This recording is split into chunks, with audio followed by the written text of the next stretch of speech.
अजंत pulling प्रकरण में आज हम देखते हैं राम शब्द की षष्ठी विभक्ति।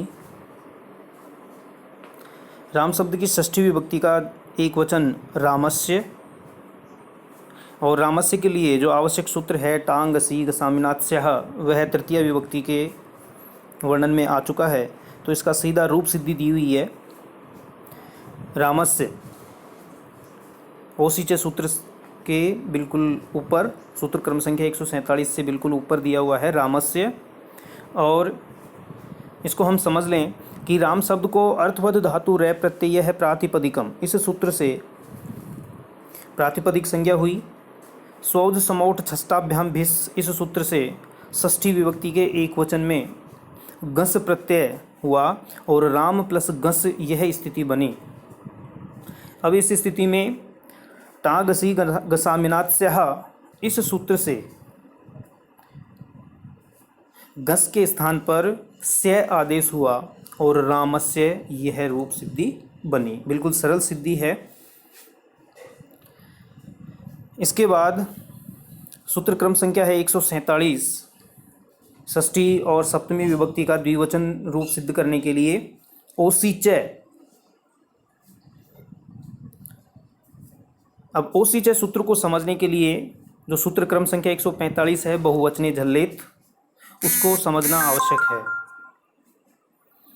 क्योंकि बहुवचने झल्लेत सूत्र है झलादौ बहुवचने सुप्यतो अंगो अंगस्य एकारः स्यात्, यानी अतो अंगस्य एकारः स्यात्, अदंत अंग को एकार होता है बहुवचने झल्लेत से। और ओसीचय सूत्र भी है, वह भी वही काम करता है कि अदंत अंग को एकार होता है, लेकिन दोनों में स्थिति जो है, जो शर्त है वो अलग है। वहाँ बहुवचन में झल प्रत्याहार का कोई प्रारंभिक वर्ण से शुरू होने वाला, यानी झल प्रत्याहार जिस बहुवचन सुप प्रत्यय के आदि में हो वहाँ बहुवचने झल्लेत लगता था। और यहाँ ओस प्रत्यय यानी ओस हो बाद में तो अदंत अंग को एकार होता है। इसीलिए इसमें कहा गया है कि ओसीचय, चय का अर्थ यही है और, यानी बहुवचन झलादि बहुवचन सुप्रत्यय के परे रहते अदंत अंग को एकार होता है, और ओस प्रत्यय परे रहते भी अदंत अंग को एकार होता है। यह इन दोनों सूत्रों का सम्मिलित अर्थ है। हम सूत्र देख रहे हैं ओसीचय, तो ओसी परे अतो अंगस्य एकारः स्यात्, यानी ओस परे रहते अदंत अंग को एकार होता है, यानी अकार के स्थान पर एकार होता है। और इसी से रूप सिद्धि बनेगी रामयोः। वही पूर्ववत राम शब्द को अर्थवद धातु रै प्रत्यय है प्रातिपदिकम, इस सूत्र से प्रातिपदिक संज्ञा। स्वौध समौठ छष्टाभ्याम भेष, इस सूत्र से षष्ठी के द्विवचन में ओस प्रत्यय करके राम प्लस ओस बना।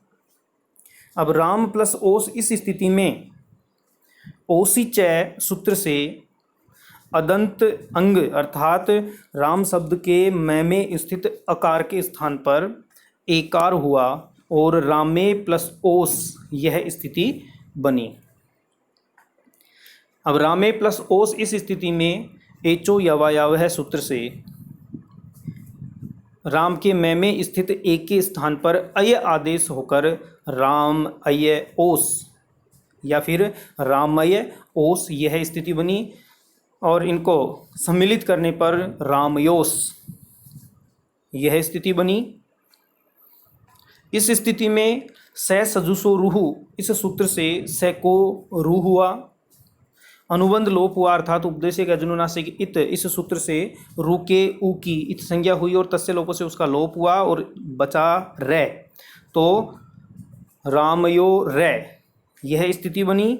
इस स्थिति में खरवसानयो विसर्जनीय है, इस सूत्र से रै को विसर्ग होकर रामयोः यह रूप बना। षष्ठी विभक्ति का द्विवचन और सप्तमी विभक्ति का द्विवचन भी यही रामयोः बनता है। आगे है षष्ठी विभक्ति के बहुवचन के लिए आवश्यक सूत्र। सूत्र क्रम संख्या 148, ऋस्व नध्यापो नुट। अनुवृत्ति है इसकी संधि विच्छेद करके अलग अलग, चूंकि एक शब्द जो प्रारंभिक शब्द है वो काफ़ी बड़ा है तो उसको हम अलग अलग करके बोलेंगे। ऋस्वान्तात नद्यन्तात आबन्तात च अंगात परस्य आमो नुडागमः स्यात्।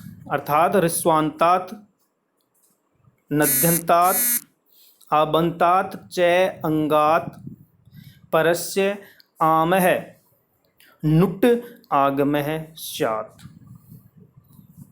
और हिंदी अर्थ बिल्कुल सरल और सीधा है कि ऋस्वांत, ऋस्व अंत वाले, यानी ऐसे शब्द जिनका अंत या जिनका अंतिम वर्ण ऋस्व हो, नद्यांत हो या फिर आबंत हो, अर्थात जिस शब्द के अंतिम वर्ण या जिस शब्द का अंत है वो आकार से हो रहा हो, ऐसे।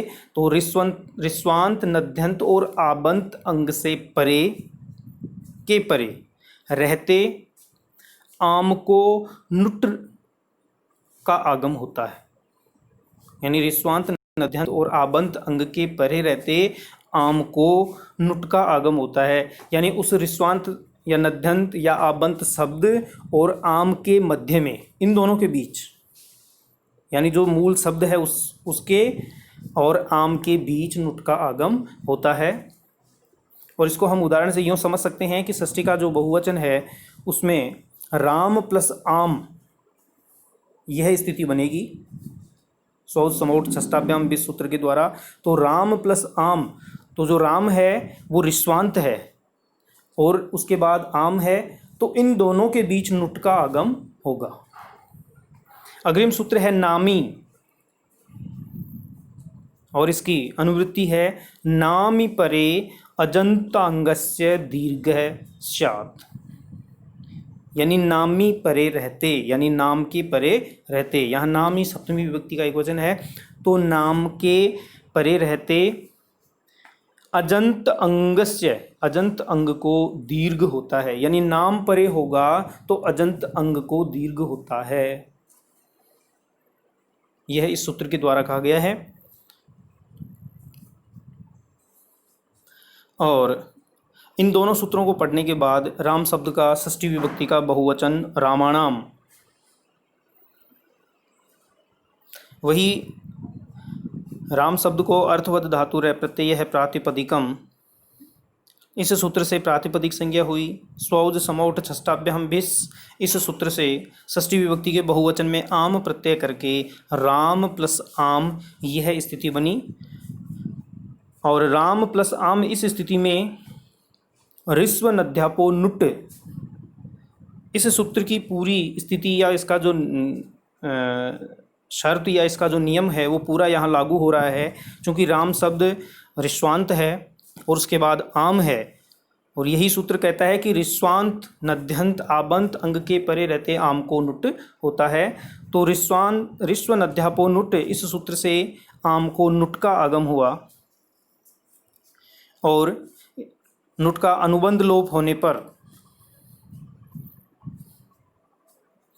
अनुबंध लोप का मतलब यहाँ इत संज्ञा होगी और इत संज्ञा के बाद उसका लोप होगा, तो जो स्थिति बनेगी वह राम प्लस नाम, यह स्थिति बनेगी। और इस स्थिति में जो सूत्र क्रम संख्या 149 है नामी, वह लगेगा। तो राम प्लस नाम इस स्थिति में नामी सूत्र से मैं के ए को दीर्घ अर्थात आ हुआ और रामा नाम, यह स्थिति बनी। इस स्थिति में अट कुपवांग नुम व्यय वाय अपि, इस सूत्र से न को ण होकर रामाणाम, यह रूप सिद्धि बनी।